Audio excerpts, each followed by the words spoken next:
Vídeo aula 11. Metodologia de desenho de planta, primeira parte.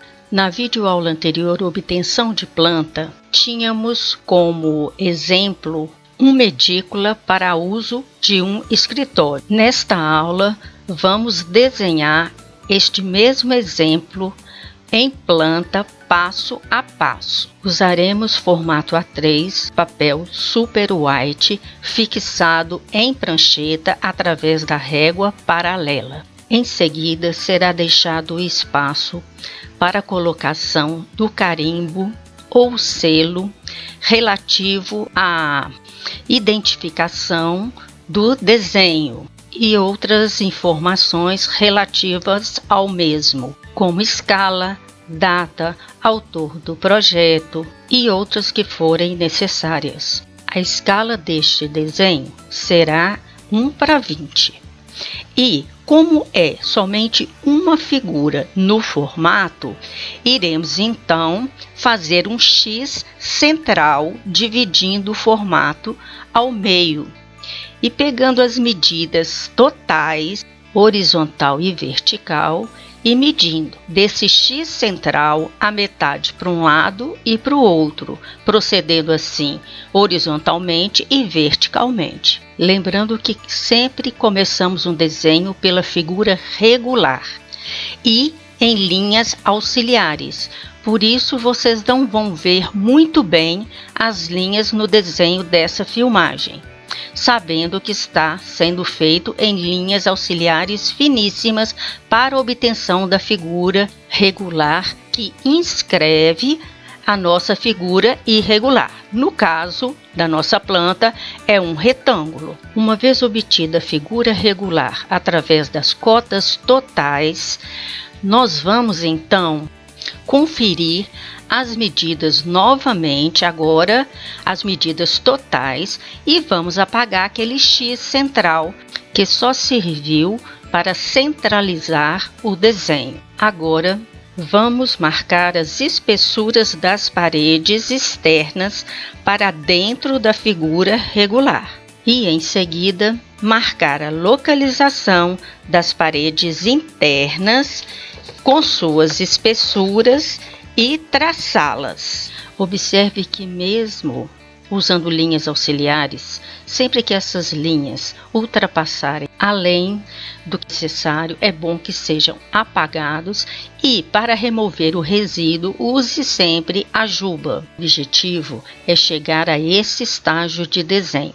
Lembrando que essas cotas só serão feitas no final de todo o desenho pronto. Aqui, neste momento, serve apenas para nos orientar.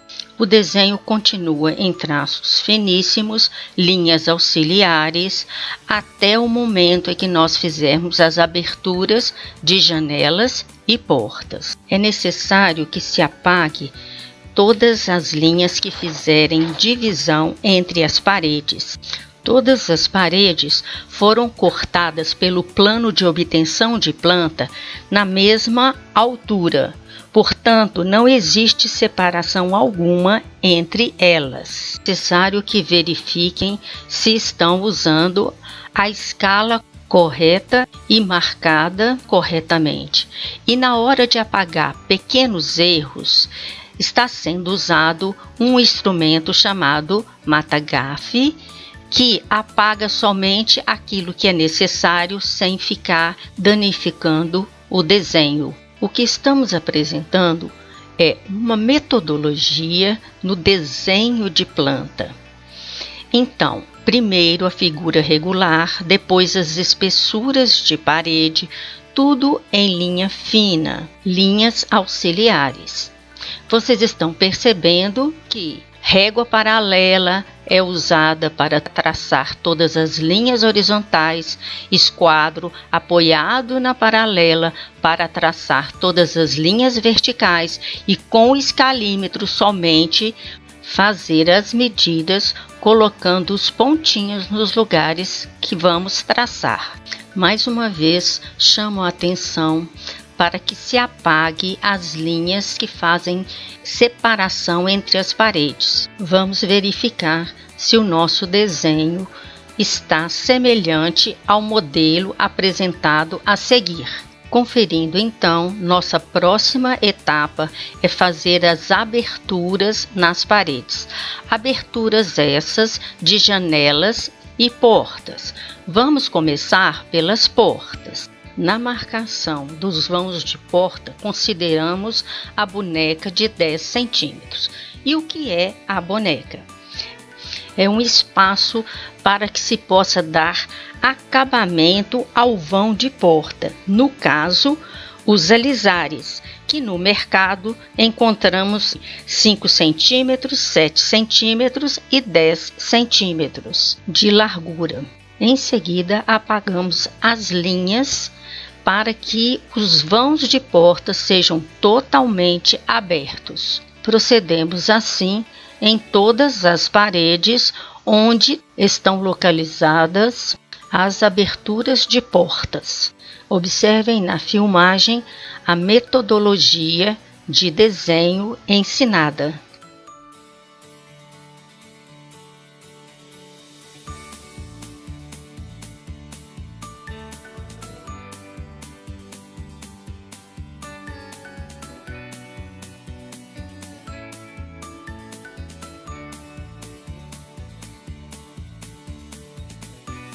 Para identificarmos a largura da porta, medida esta que aparece em planta e que está registrada como a primeira medida da cota da porta.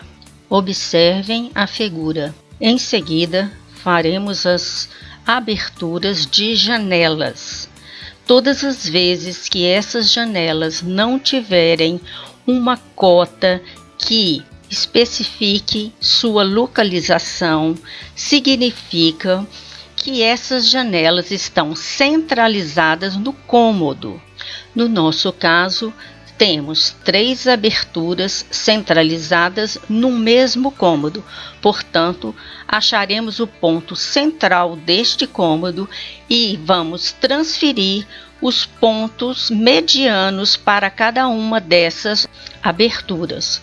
Considerando a primeira medida de cota, vamos marcar a metade dessa medida para um lado a partir do ponto mediano e a outra metade para o outro lado, obtendo assim a medida total de cada vão, que em seguida deve ter suas linhas apagadas, liberando totalmente o vão. Observem.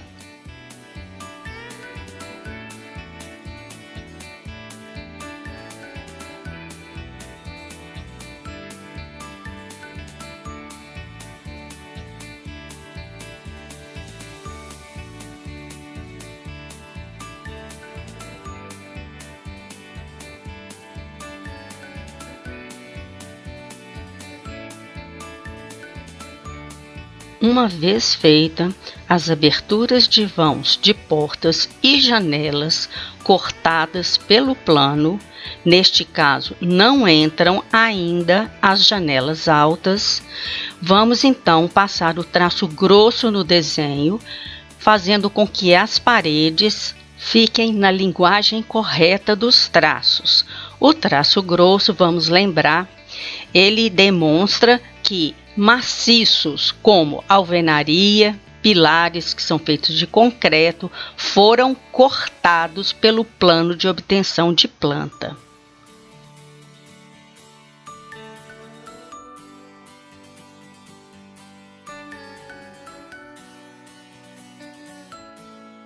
Faremos a seguir as janelas propriamente ditas. Observemos o modelo. Na janela cortada pelo plano, a gente tem 4 linhas representando. As 2 externas representam o parapeito da janela, desenhadas em linhas finas, e as 2 internas representam a esquadria propriamente dita, desenhadas em traços médios, cuja espessura sempre, independente do material de que é feito, é de 3 centímetros. Para que a esquadria fique centralizado na espessura de parede, é necessário que se faça um cálculo. A parede, neste caso, mede de espessura 15 centímetros e a esquadria 3 centímetros.